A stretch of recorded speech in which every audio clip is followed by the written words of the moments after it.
Buenas noches, hermanos. Un gusto de saludarles. Les voy a invitar que incline su rostro. Vamos a orar para iniciar la sesión de esta noche.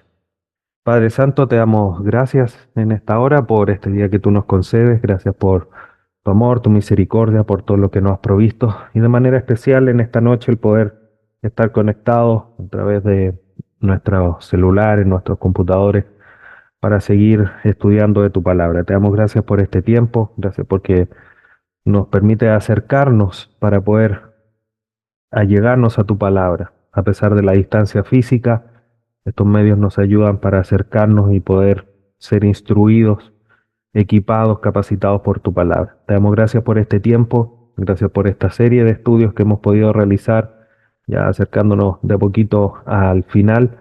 Te damos gracias por todo el desarrollo que hemos podido realizar de esta serie, en particular por la clase de hoy que sin lugar a duda nos muestra tu soberanía, tu poder, toda tu autoridad. Te damos gracias, Dios amado. Te rogamos que tu Espíritu Santo nos ayude a comprender tu palabra, transforme todo también todo nuestro ser, tu palabra, y que no solamente quede como un conocimiento intelectual, sino que modifique, cambie, transforme todo lo que somos, para que tu nombre sea glorificado y también nosotros podamos ser sal y luz de este mundo. Te damos gracias, Dios eterno, en esta hora, por este tiempo. Te rogamos tu dirección en el nombre de tu Hijo Jesús.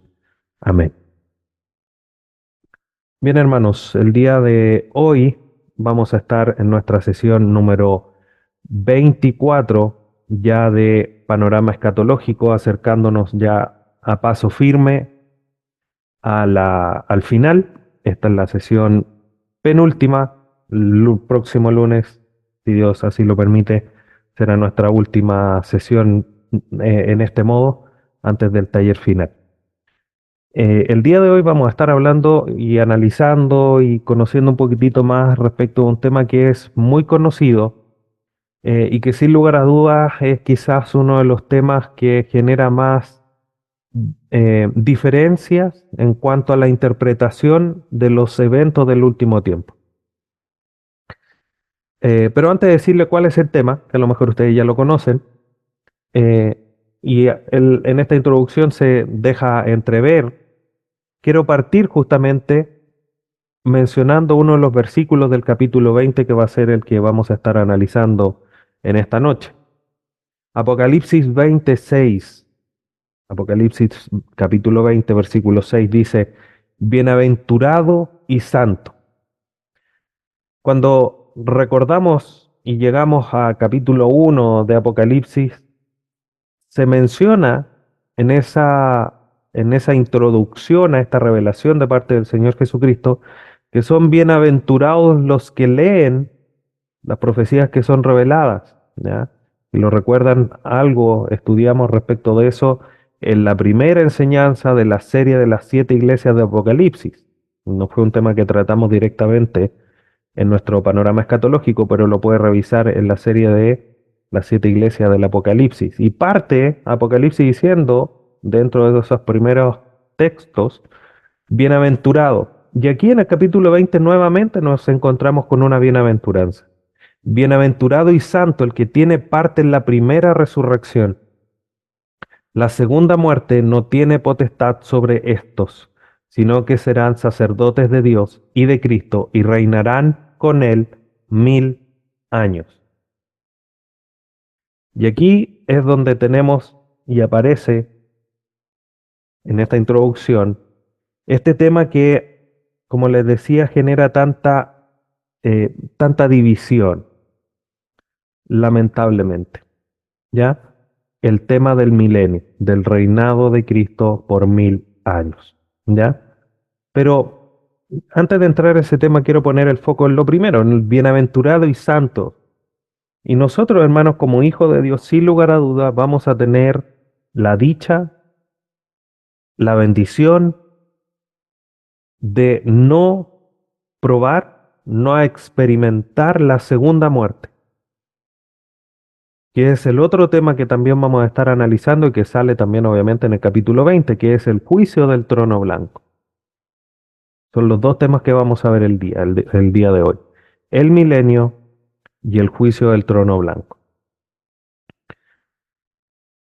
Pero gracias a Dios nosotros en ese perdón, en ese juicio del trono blanco, nosotros no vamos a tener participación porque vamos a tener participación en el tribunal de Cristo, que no es un juicio condenatorio, sino que es un juicio de nuestras obras, donde vamos a tener que dar cuenta. Pablo lo menciona en la carta a los Corintios. Pero en este juicio del trono blanco vamos, obviamente, a analizar el día de hoy el escenario, quienes van a comparecer delante de él, es una audiencia completamente distinta y obviamente sabemos quiénes son, de cierta manera. Pero vamos a ver lo que la Biblia nos enseña respecto de eso.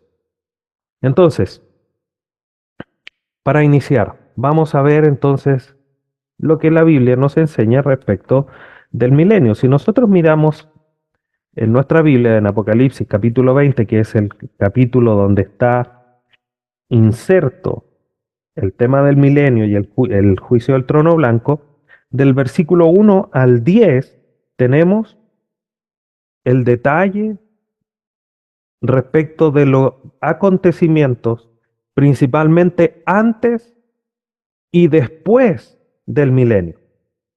Muchas luces del milenio propiamente tal, o sea, qué es lo que va a suceder durante 1000 años.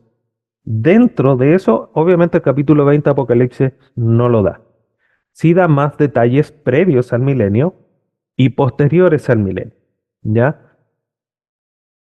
Eso es lo primero que tenemos que tener claridad. Ya no vamos a poder saber, entonces durante 1000 años nosotros vamos a cultivar la tierra, vamos a, no sé, vamos a construir casas. No tenemos ese detalle. Podríamos sacar ciertas conclusiones, pero a la luz de Apocalipsis 20, nosotros no podemos tener esa información o sacar conclusiones, digamos, de ese tipo. Ahora, respecto del milenio, como decía, es un tema que tiene varias interpretaciones. Es un tema que ha generado o genera al día de hoy muchas divisiones en términos de cuál es la postura de la interpretación. Y eso tiene que ver, como lo vimos en las primeras sesiones de esta serie, con el modelo de interpretación que se tenga. Si es histórico, literal, gramatical, si es eh, más alegórico, etcétera, etcétera. ¿Ya? Eso es lo que genera esta variedad de posiciones o de interpretaciones, ¿ya? Lo que sí sucede y de cierta manera tenemos la seguridad y todos estamos de, cierta manera de acuerdo, es que Cristo ya ha venido. Lo vimos en el capítulo 19, el jinete del caballo blanco, el que tenía escrito en su muslo, Señor de señores, Rey de reyes y Señor de señores, ya ha venido. Es su segunda venida literal, ¿ya? Nosotros no creemos en tres venidas del Señor. El tema del arrebatamiento del Señor no viene, no toca la tierra, a distinción de la segunda venida donde sí el Señor posiciona sus pies sobre la tierra y por lo tanto se considera como la segunda venida propiamente tal. En esa segunda venida, el Señor Jesús establece un reino terrenal, cumpliendo la promesa de que la descendencia de David iba a sentarse en el trono de Jerusalén. Por eso es importante el cumplimiento de esta parte en el fondo, de esta sección de los eventos del final de los tiempos. ¿Cuánto es que va a durar el reino terrenal de Cristo? 1000 años. Y lo debemos comprender de una manera literal, por varias razones. Porque durante todo el libro de Apocalipsis, hermanos, hemos visto números, hemos visto que se han mencionado espacios de tiempo en términos de duración y todos lo hemos entendido de manera lógica en el sentido de cuánto tiempo son. Por ejemplo, cuando estudiamos la manifestación desoladora, de la abominación desoladora, perdón, habla y menciona que son cierta cantidad de días, 2100 y algo, no lo recuerdo exactamente, que van a suceder entre un episodio y otro. Eso nosotros no lo entendemos de una manera metafórica o alegórica, no es que sean 2300 y tanto, 2100 y tanto, sino que un periodo X de tiempo, no, lo entendemos como eh, eh, los 2100 y tantos días, o etcétera, etcétera. ¿Ya? Entonces, cuando llegamos al capítulo 20, bíblicamente no tenemos ninguna prueba, ningún sustento bíblico del contexto que nos haga entender que estos 1000 años no se deban comprender de una manera literal. Dicho sea de paso también, cuando nosotros leemos Apocalipsis 20 del 1 al 10, 1000 años no solamente se menciona una vez, sino que se menciona cerca de 7 veces, donde se dice, y llegó y fueron 1000 años, en el versículo 2. Después, en el versículo 3 dice, fuese cumplidos los 1000 años. Y esa frase, 1000 años, se repite en estos 10 versículos, como les decía, casi 6 o 7 veces. El versículo 6 que leímos de manera introductoria es uno de ellos. Por lo tanto, hay una reiteración de 1000 años, de que se van a cumplir 1000 años. Por lo tanto, no tenemos, hermanos, ninguna luz respecto de las escrituras de entender que estos 1000 años no sean un periodo literal. Dicho de otra manera, cuando la escritura aquí en Apocalipsis 20 dice 1000 años, nosotros los entendemos como 1000 años, ¿ya? Porque estamos interpretando de una manera literal, histórico-gramatical, ¿ya? Si no se recuerdan, pueden repasarlo después en las primeras sesiones cuando vimos el tema de las interpretaciones, y por eso lo vimos en esas primeras sesiones, porque era algo que iba a salir después más adelante. Solo a modo de repaso, esta tabla está extraída del libro de John MacArthur, El final está cerca, y tenemos las tres principales escuelas de interpretación respecto del milenio: el postmilenianismo, el amileniarismo y el premileniarismo, ¿ya? El postmileniarismo es aquella creencia donde se cree que eh, hay como una progresión de mejora de la sociedad y los creyentes van a establecer este reino milenario, y una vez que se establezca Cristo a, va a regresar como para reinar en ese reinado de paz y prosperidad que los creyentes van a conseguir, por decirlo así en sencillo. Ya, obviamente esta puede ser una definición no quizás tan justa de lo que los hermanos postmilenialistas creen, pero más o menos la idea que ellos siguen. Por otro lado, tenemos los amilenialistas o el amileniarismo. Son palabras que pueden sonar un poco a trabalengua, pero lo que finalmente dice el amilenialismo es que ellos creen que no es un futuro reino de milenios literales, sino que más bien es un reino espiritual de no 1000 años literales que Cristo reina a través de su pueblo, la iglesia. Por lo tanto, para ellos no existe este periodo 1000 años literales. Ya por eso se dice amilenialismo, como que no tienen milenio. Lo que ellos piensan en el fondo, sus conclusiones de nuestros hermanos amilenialistas, es que ellos creen que estamos nosotros actualmente viviendo el milenio. ¿Ya? Nuestra posición como iglesia es el premilenialismo, ¿ya? Que creemos en un reino literal de nuestro Señor Jesús en la tierra por 1000 años, y que Cristo va a establecer una vez en su segunda venida y va a reinar con nosotros por 1000 años, ¿ya? Por lo tanto, nuestra postura es premilenialista, que quiere decir que la segunda venida precede al milenio, por eso es premilenialista, ¿ya? Y somos pretribulacionales porque creemos que obviamente el rapto de la iglesia es antes de la tribulación, ¿ya?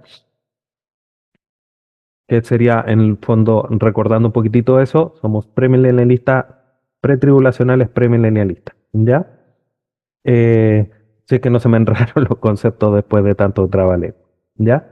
Esto es solo a modo de recordatorio, hermano, ¿ya? Solo a modo de como digo, de recordatorio, de traer nuevamente a la memoria esto que ya habíamos analizado, pero que es necesario tenerlo en cuenta, ¿ya? Nosotros creemos que el libro de Apocalipsis va mencionando los hechos uno tras otro.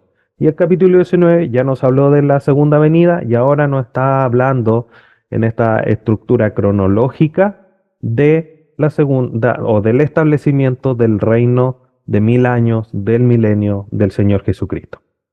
Ahora, hay 4 verdades del milenio que a la luz de Apocalipsis 20 nosotros debemos de comprender. Primero, ocurre antes de los 1000 años la reclusión de Satanás.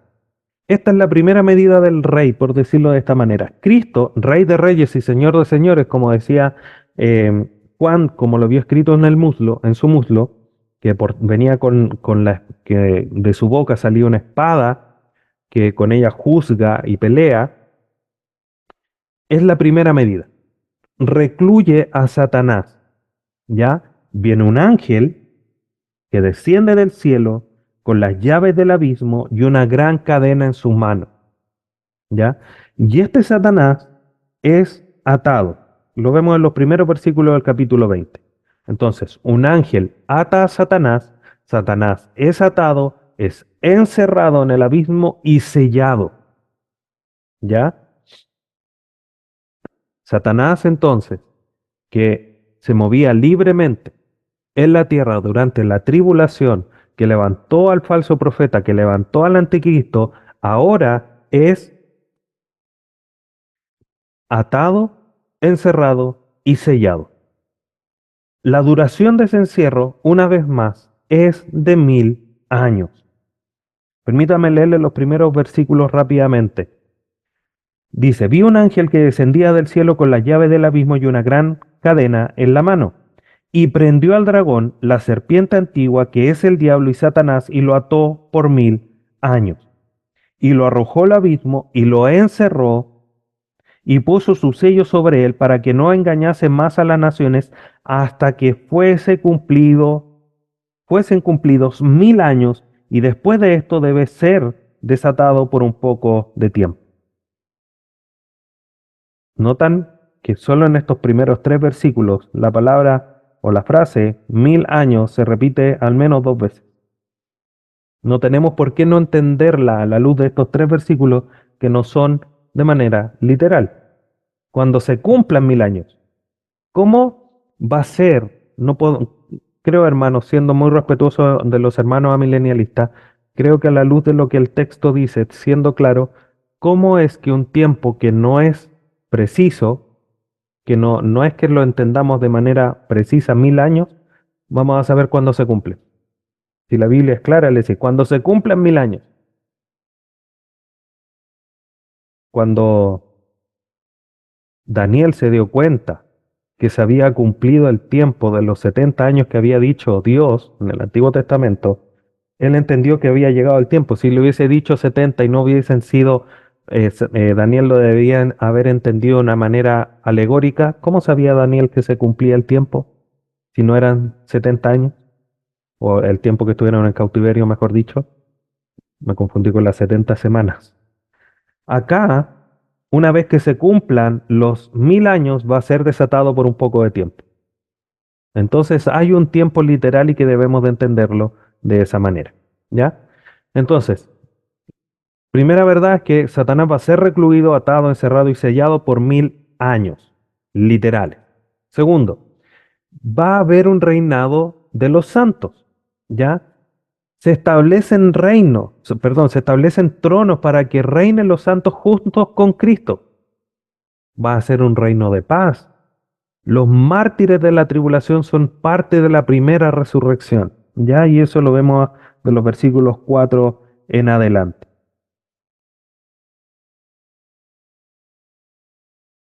Te los leo porque creo que al menos estos 10 versículos nos eh, refuerzan la idea de los 1000 años literales. Y perdón que insista con esto, hermanos, pero creo que es muy claro al leerlo aquí en Apocalipsis 20. Dice, y vi tronos, versículo 4, y se sentaron sobre ellos los que recibieron facultad de juzgar, y vi las almas de los decapitados por causa del testimonio de Jesús y por las palabras de Dios, los que no habían adorado a la bestia ni a su imagen, y que no recibieron la marca en su frente ni en sus manos y vivieron y reinaron con Cristo 1000 años. Pero los muertos, otros muertos no volvieron a vivir hasta que se cumplieron 1000 años. Y esta es la primera resurrección.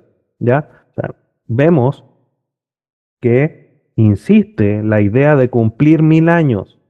¿Cómo sabemos que se cumplen 1000 años? Porque se cuenta. Uno, dos, tres, hasta 999, 1000. Se cumplen 1000 años. ¿Ya? Creo que la idea está clara en ese sentido. Los santos van a reinar y van a reinar junto a Cristo. Y se insiste, obviamente, como ya mencionaba, en esta idea de que va a ser un reinado de 1000 años. Ya, literal. Los muertos no creyentes van a esperar el juicio final, el juicio del trono blanco, que ya vamos a analizar en unos minutos. ¿Ya? Ellos, los muertos que no están en Cristo, van a participar de la segunda resurrección. Dicho de otra manera, hermanos, todos van a resucitar, todos, hasta los muertos, por decirlo así, los muertos malos van a resucitar, los muertos impíos van a resucitar. El punto es, ¿cuándo va a resucitar? Como dice Juan en el Evangelio, en el capítulo 5, si no mal recuerdo, dice, hay resurrección para vida y hay resurrección para muerte. Esa resurrección para muerte es la segunda resurrección y que es la muerte segunda, que es la separación eterna de Dios. Los que participamos de la primera resurrección, como dice el versículo 6, somos bienaventurados y santos, porque no vamos a participar de la segunda resurrección, porque ya estamos con vida, y no vamos a participar de la segunda muerte, porque estamos con nuestra vida segura en Cristo. Y eso es maravilloso, ¿ya? Y vamos a reinar con nuestro Dios, nuestro Señor Jesús, 1000 años.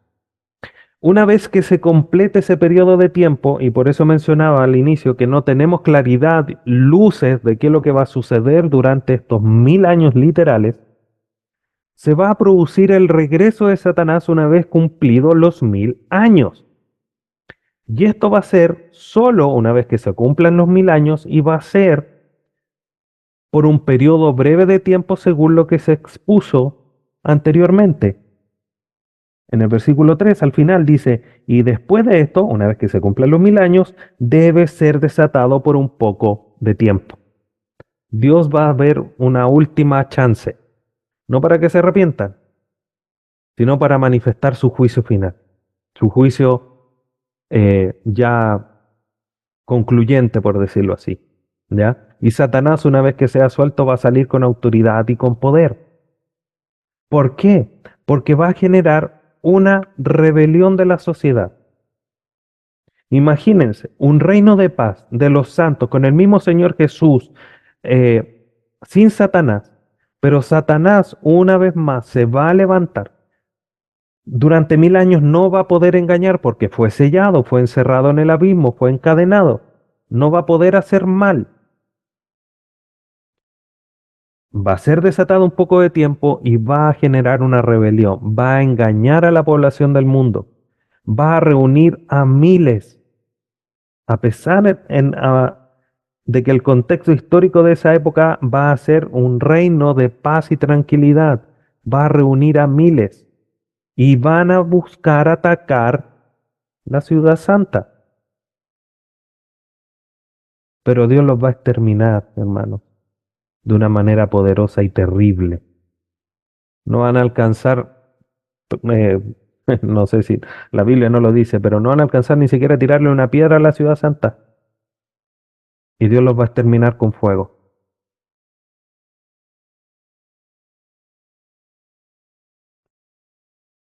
Versículo 7 dice, cuando los 1000 años se cumplan, una vez más la misma idea, Satanás será suelto de su prisión y saldrá a engañar a las naciones que están en los cuatro ángulos de la tierra, a Gog y Magog, a fin de reunirlos para la batalla, el número de los cuales es como la arena del mar. Imagínense, hermanos. Y subieron sobre la anchura de la tierra, o sea, de todos lugares, y rodearon el campamento de los santos y la ciudad amada, y de Dios descendió fuego del cielo y los consumió. O sea, alcanzaron a juntarse, aunque suene un poco tragicómico, pero es terrible, hermano. Se alcanzaron a juntar alrededor de la santa ciudad y del cielo descendió fuego y los consumió. Y de esa manera Dios extermina finalmente la maldad. Son lanzados al juicio eterno del infierno en esta última rebelión, engañados por Satanás.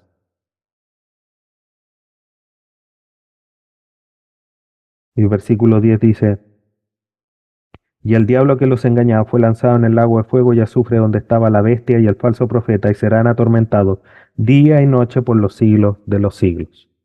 El infierno, condenados por la eternidad.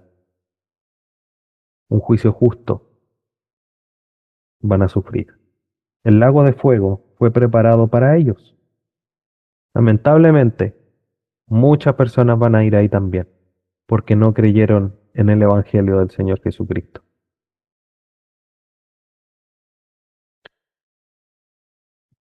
Y vemos, hermano, esto que les mencionaba al inicio, hechos que ocurren antes del milenio y hechos que ocurren después del milenio.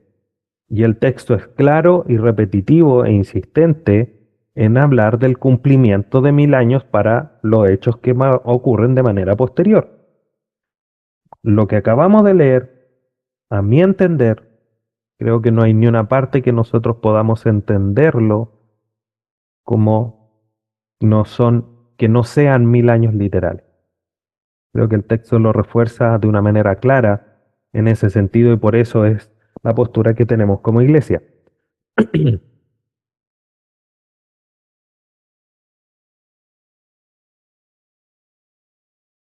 Entonces, luego de esta revelación en los primeros 10 versículos del milenio, tenemos el trono blanco.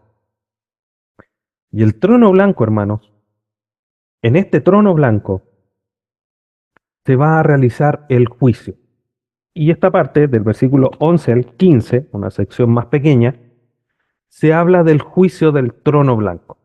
Acá ocurre la sentencia final de los perdidos. En este juicio nosotros como creyentes no vamos a tener parte. Nosotros vamos a comparecer y tener que dar cuenta de nuestras obras en el juicio del tribunal de Cristo, que es un tribunal. Y que hay una distinción porque no es un juicio condenatorio, sino que es un juicio de, de validación de nuestras obras, por decirlo de esa manera. Todos los inconversos, todos los que no creyeron en el Señor Jesús, van a presentarse ante este juicio del trono blanco para enfrentar el justo juicio de Dios. La escena, hermanos, es, sin lugar a dudas, muy solemne. Imagínense un trono blanco, brillante, resplandeciente, donde Dios está sentado, pero también es una escena muy trágica, porque aquí todo va a salir dictaminado. Todo el que pase por este juicio se va al infierno. Y eso es terrible. Imagínense, si solo esta rebelión que levantó Satanás para atacar la santa ciudad eran millares que, como la arena en el mar, imagínense contando a todos los inconversos de la historia de la humanidad. Miles de millones de personas que tuvieron la oportunidad de creer y no lo hicieron. Es una escena muy, muy trágica. Y debemos dar gracias a Dios por eso. Entonces, entendiendo esto, y tomo un poco las palabras que decía Pedro, ¿cómo a la luz de esto, hermanos, no hemos de vivir de una manera santa y piadosa? Solo por la misericordia de Dios no estamos incluidos para este juicio, hermano. Nosotros deberíamos estar desbordantes de agradecimiento, viviendo una vida de comunión con Dios, pero ejemplar por lo que Dios nos ha dado. Que Dios nos ayude a meditar en esa dirección. Respecto del juicio del trono blanco, tenemos cuatro cosas que el texto, estos versículos nos muestran. Primero, la escena. El majestuoso trono blanco es grande en justicia, grande en pureza, grande en autoridad. Por eso es blanco. Eso manifiesta pureza, manifiesta justicia. Es Dios sentado en el trono, o sea, con una autoridad majestuosa. Si el trono es así, imagínense el que está sentado en él. Es aún más imponente. La escena es tan aterradora, el nivel de pureza y de justicia es tan grande que la creación reacciona. Miren lo que dice el versículo 11. Y vi un gran trono blanco y al que estaba sentado en él, de delante del cual, delante del que estaba sentado y del trono, huyeron la tierra y los cielos y ningún lugar se encontró para ellos. O sea, eso habla y nos manifiesta la idea de que hay una limpieza, una transformación completa de lo que es la tierra. No hubo lugar para ellos. Es tal la justicia, la pureza, la autoridad, la magnificencia, que la creación desaparece. Todo está dispuesto para que los que están ante el trono reciban su justa paga. ¿Quiénes comparecen delante del juicio del trono blanco? Todos los muertos van a resucitar. Versículo 12. Y vi los muertos grandes y pequeños de pie ante Dios, y los libros fueron abiertos, y los otros libros, y otro libro fue abierto, el cual es el libro de la vida, y fueron juzgados los muertos por las cosas que estaban escritas en los libros según sus obras. Y el mar entregó los muertos que había en él, y la muerte y el Hades entregaron los muertos que había en ellos, y fueron juzgadas cada uno según sus obras. Y la muerte, versículo 14, y la muerte y el Hades fueron lanzados al lago de fuego. Esta es la muerte segunda. Todos, hermanos, todos van a comparecer. Los que no están escritos en el libro de la vida, finalmente los que no son creyentes, van a comparecer ante el juicio del trono blanco. Grandes, pequeños y todos los adjetivos calificativos que podamos poner. Todos. El Hades va a entregar a sus muertos. Todos, incluso el Hades y la muerte, van a pasar por aquí y se van a ir al lago de fuego también junto con Satanás, el falso profeta, etc. Todos, hermanos. Un millar, un mar de gente, de personas, enfrentando el juicio justo de Dios. ¿Cómo es que van a ser juzgados? ¿Cuál va a ser la norma? El juicio será un juicio justo, el cual no va a tener precedente. ¿A qué me refiero? Si nosotros vemos noticias y a alguien lo condenan, por ejemplo, a cadena perpetua, por los delitos que cometió, nos parece un juicio justo por lo que hizo. Pero aún así, hermanos, si eso nos parece a nosotros justo, cuando lleguemos y presenciemos el juicio del trono blanco, ese juicio va a ser aún más justo de lo que a nosotros nos parecieron justos, por lo tanto no va a haber ningún precedente. Todas las pruebas van a ser puestas delante, con los libros de registro que Dios tiene de las obras de cada una de las personas. Y esas van a ser las pruebas. Ahí va a estar. Nadie va a poder decir, no, es que yo no hice, yo no dije, yo no pensé, es que yo no. Nadie lo va a poder reargumentar. Y además, junto a esos libros va a estar el libro de la vida, donde se va a verificar, por decirlo de esa manera, si uno estaba escrito o no en el libro de la vida. Es como la prueba final. Este nunca creyó en Jesús, condenado. Por eso Juan 3:16, para que todo el que en él cree no se pierda, mas tenga vida eterna. El que no cree no tiene vida eterna. No está escrito en el libro de la vida. Cada quien va a ser juzgado por sus obras. Nadie podrá reclamar injusticia, y cada quien tendrá que pagar según la misma verdad de Dios. Aquí no va a haber o un juez que va a interpretar de una manera distinta la ley y los va a dejar libres. No, el mismo Dios, con la misma verdad, va a juzgar a todos con la misma vara, con la misma lógica, a cada una de las personas. Por eso va a ser un juicio justo sin precedente alguno, hermano. Lo más terrible de todo esto, la sentencia.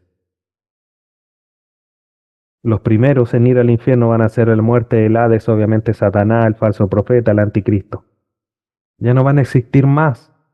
No va a existir más la muerte. Va a ser vencida finalmente. El lugar de los muertos, el Hades también, porque ya no va a haber muerte. No es necesario el lugar de los muertos. Ya no van a existir más. Pero también va a ser realidad la muerte segunda, la eterna separación de Dios. Los muertos solamente van a ser resucitados para ir al castigo eterno. Eso puede ser muy poco justo, pero van a ser resucitados para que enfrenten este juicio donde se le van a mostrar todas las pruebas y nadie va a poder decir nada.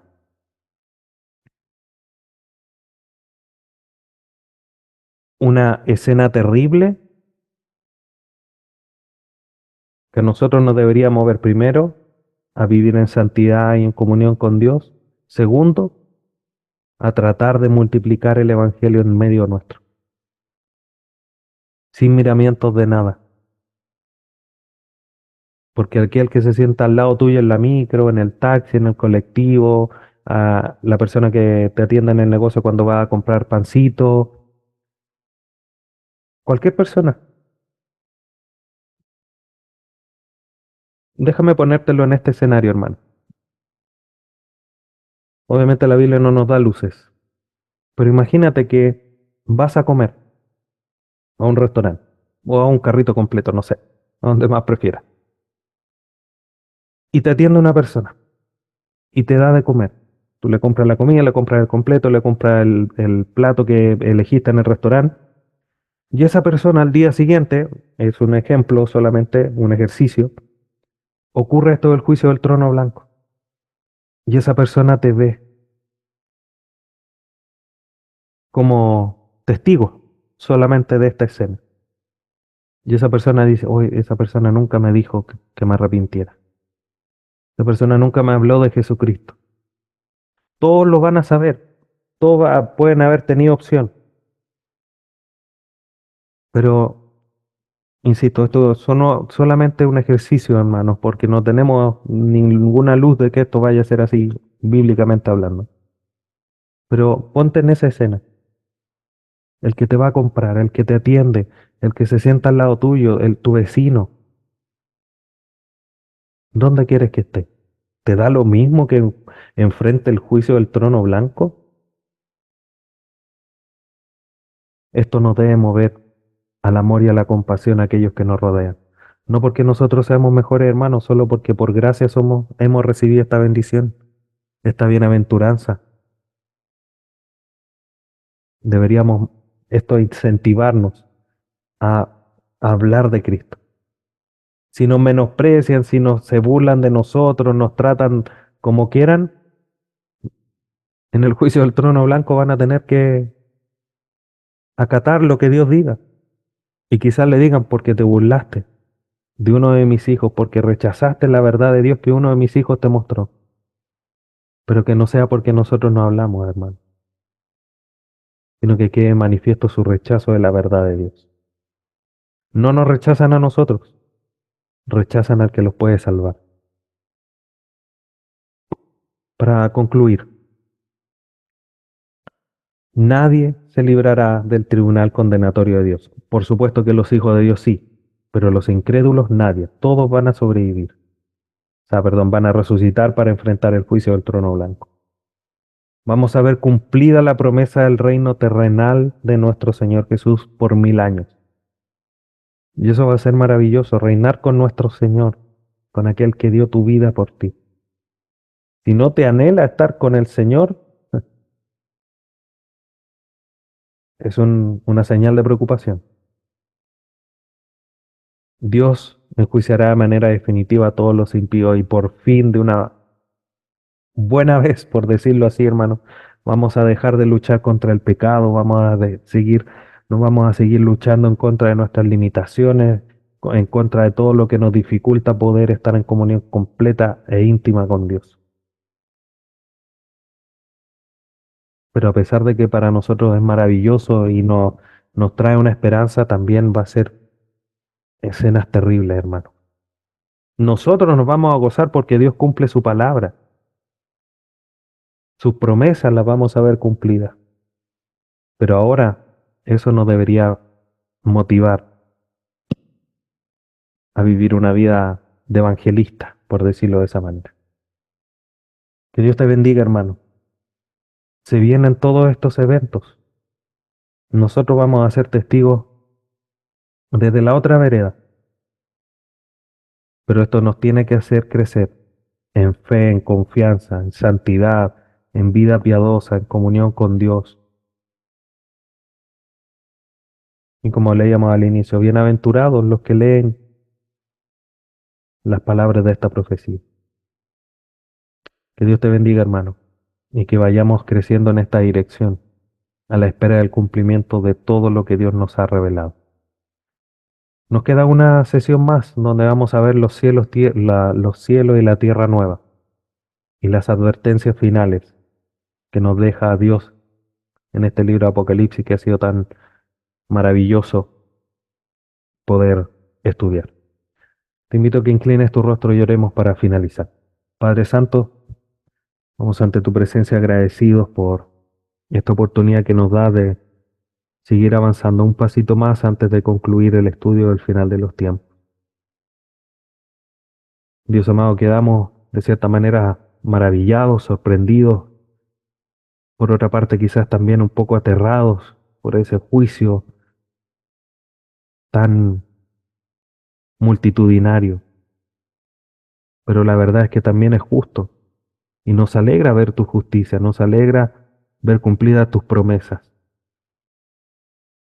y nos alegra también que nos hayas salvado, porque no vamos a ser parte de esa segunda muerte, de esa separación eterna de ti. Gracias porque nos rescataste. Nada bueno había en nosotros. Gracias por esa misericordia. Ayúdanos a crecer en santidad, en confianza, en dependencia en ti, buscando siempre estar en comunión íntima por todo lo que has hecho en nosotros. Y buscando también, Dios amado, que se prenda en nosotros esa ansia, ese deseo de poder compartir esta hermosa bendición que tenemos con aquellos que aún no la tienen. Te damos gracias en esta hora, Padre Santo. Te glorificamos y lo hacemos a través de tu Hijo Jesús. Amén.